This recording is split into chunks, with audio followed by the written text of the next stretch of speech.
Game night is infectiously energetic, filled with hyper, sharp-witted, charismatic performances, playful chemistry, amusing reactions, and fun adventure. It's an R-rated thriller comedy that's creative in its presentation and not over-reliant on cursing, violence, or gratuitous sex jokes for its laughs. Instead, the humor is situational, born out of dramatic irony and honest responses. A normal group of friends is unwittingly thrust into real danger. The couples are distinct and lovable, each having their own issues to work out along the way, and the plot has enough variety, twists, and turns that kept me surprised and engaged, with brief action and thriller trope parodies. It has some lulls, familiar story beats, and at times stays lighthearted to a fault, but I really enjoyed myself. It is sweet and charming, with a touch of adult edginess. If everyone in your group is okay with a little bit of dark humor, consider this movie for a fun date night.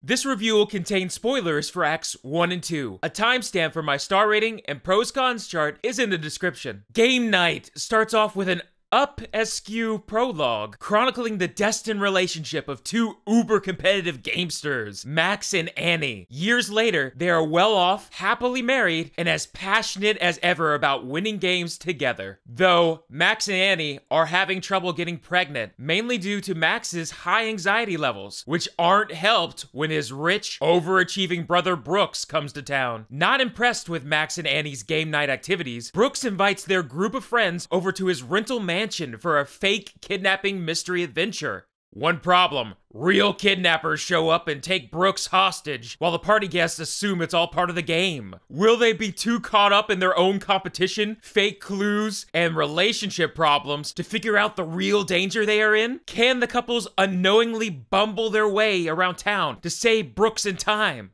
I loved the first third of Game Night. I watched it with a good friend who had seen it already the previous evening, but his audience wasn't into it, and he ended up thinking it was just alright. Well, as soon as Game Night's fancy CGI game piece logos came on to rock music, I half-jokingly remarked to him, "Look at this is fantastic, this is great stuff." Then I started bobbing my head to the beat. My teasing demeanor soon gave way to legitimate enjoyment during the colorful, energetic, silly, yet grounded spectacle. Max's and Annie's sweet yet awkward and admirably cheesy flat-angle close-up smiles immediately endeared me. The kinetic, rhythmically edited highlight reel of their dating relationship got me jazzed. Jason Bateman as Max and Rachel McAdams as Annie have great on-screen chemistry, bouncing lines off one another with the fervor of school kid crushes, eyes beaming and mouths smiling sincerely. I imagine they were having a blast on set. If not, I'd be floored. The enthusiasm that they both have for restaurant trivia, board games, charades, arcade machines, and each other is contagious. Them battling it out on a Dance Dance Revolution machine in their wedding attire sealed the deal for me. I was surprised by Rachel McAdams in particular. While she famously starred in the comedy Mean Girls, I didn't know she could be this amusingly expressive with her face and body language, and I would love to see her lead another comedy in the future. Her and Bateman light up the screen, but unexpectedly, their supporting cast brings their A game too and steals the spotlight at key moments. My favorite was Max and Annie's neighbor, Gary, a cop who used to come over to their house on game nights, but who has become too off-putting to be around lately. As Max and Annie attempt to sneak groceries inside for their party, Gary just appears out of nowhere, retrieving his mail. Then, he proceeds to question them with a disturbing, creepy leer as the camera dollies towards him menacingly. There's unsettling, cheesy, drawn-out pacing as he maliciously strokes his furry pup Bastion and comments on Max and Annie's party-sized Tostitos scoops. My friend and I were almost crying laughing. I noted that he had to clean off his glasses. Max and Annie are just so guilty looking, not wanting to hurt Gary's feelings, and Gary looks so intimidating, but on the verge of being heartbroken as well. 3 for 1, huh? I love it. Next, there are Max and Annie's friends and game night regulars, Ryan, Kevin, and Michelle. Ryan, played by Billy Magnuson, is bright-eyed, pleasant, gullible, and dim-witted, slow to catch on to obvious statements or sarcastic humor. Ryan is also a bachelor with trouble forming long-lasting relationships with women. Kevin and Michelle are married high school sweethearts. Kevin, played by Lamorne Morris, is honest, loyal, remorseful, and has a sense of humor, with a decent Denzel Washington impersonation. Michelle is supportive and intelligent, though she can be a little more private and susceptible to gullibility herself. Finally, there's Kyle Chandler from Friday Night Lights and King Kong as Max's brother Brooks. Charming, handsome, and smolders a lot. Max was never able to compete with Brooks growing up, thus Max's lifelong competitive nature. He always wanted to best his brother, but Brooks is a very rich CEO of a major company, just stopping by to gloat. Brooks even drives to Max and Annie's house in the car Max always wanted when they were younger.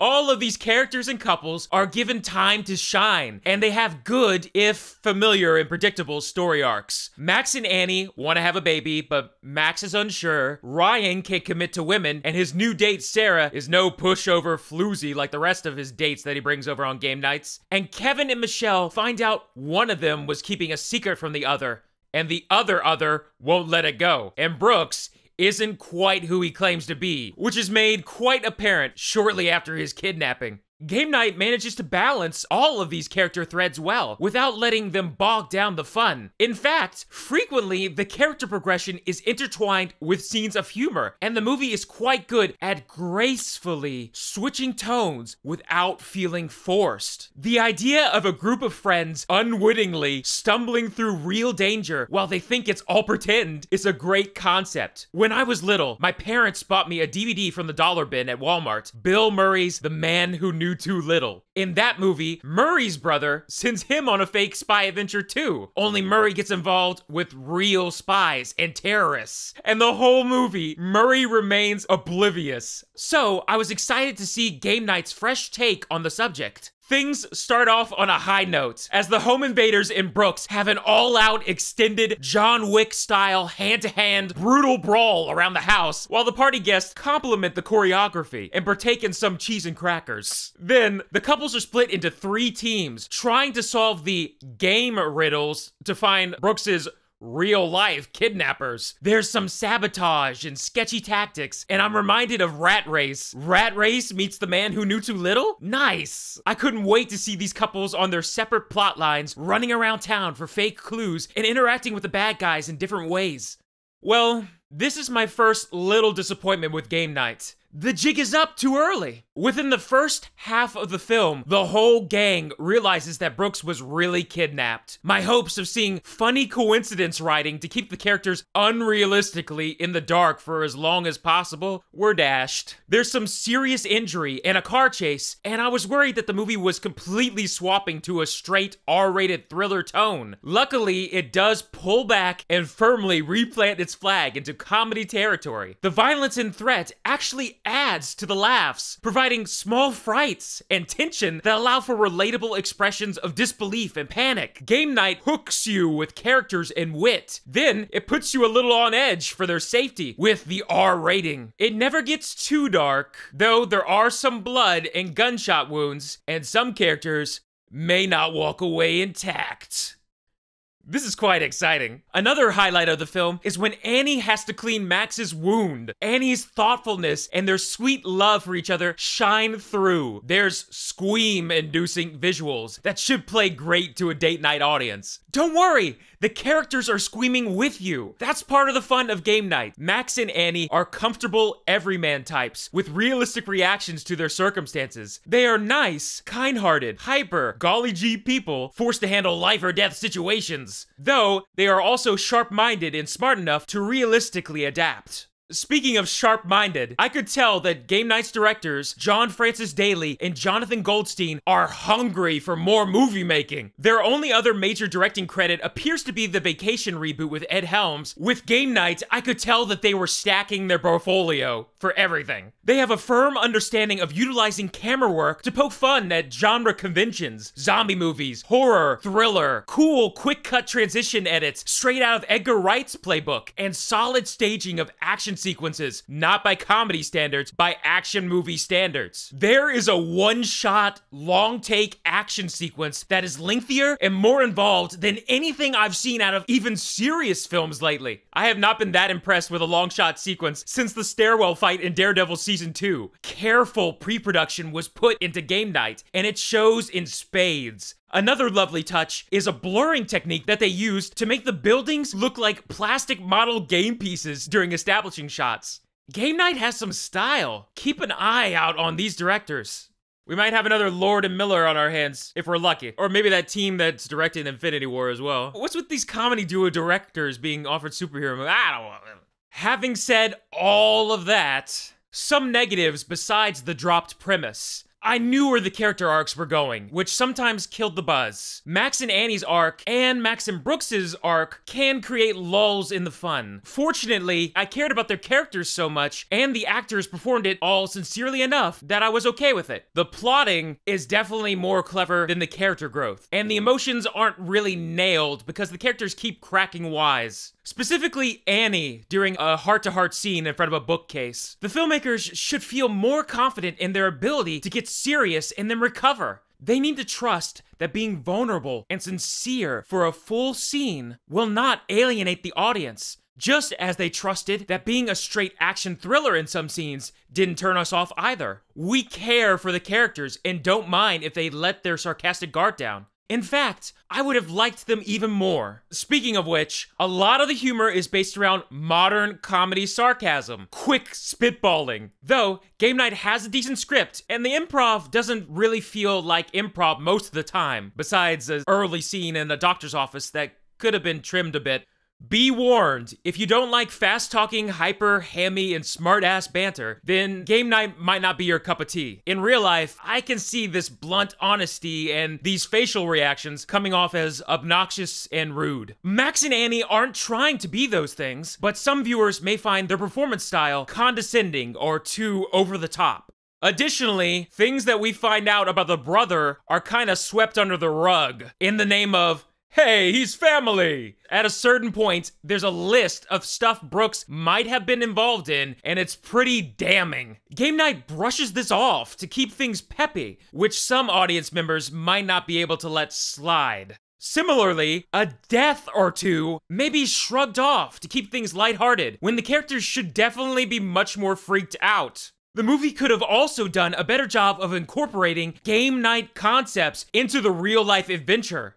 How? Well, there's a good payoff to one of the gang's favorite game night activities, and it made me realize I wanted more of that stuff. I don't have any immediate suggestions, but the characters at one point are in a giant mansion, and there's no reference to Clue, but there is a funny one about Eyes Wide Shut. The movie is more obsessed with playing with film ideas than game ideas. I'm fine with it, but more clever ideas based around the game theme would have been better. Maybe it would have gotten cheesy, though. Lastly, the climax may be too ridiculous for some people. I was totally on board with it, and giddy that the movie was swerving into Fast and Furious territory. Despite getting silly, having lulls, not taking some important aspects seriously, and having predictable character arcs, Game Night was funny throughout for me, and it still has a lot of plot twists and turns that surprised me and held my interest. I knew very little about Game Night before my showing, and I emerged very happy and impressed. This movie came out of nowhere for me. It's definitely my favorite movie of the year so far. It's not amazing, but it was really good and consistently entertaining. It's sweet and upbeat, while possessing some adult elements. I'd call it an R-rated family film,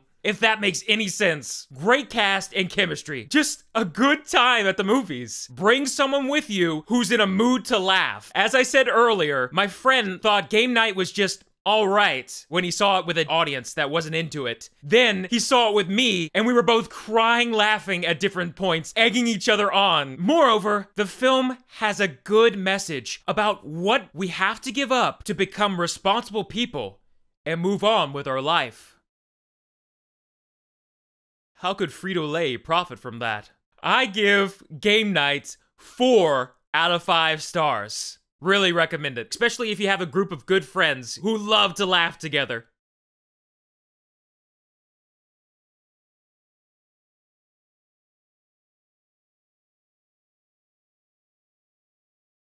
I ate a sugary bar. Hopefully I don't have to take a crap. And that's the way it is. Dolly's towards him menacingly. Is dolly the correct term? Hold on.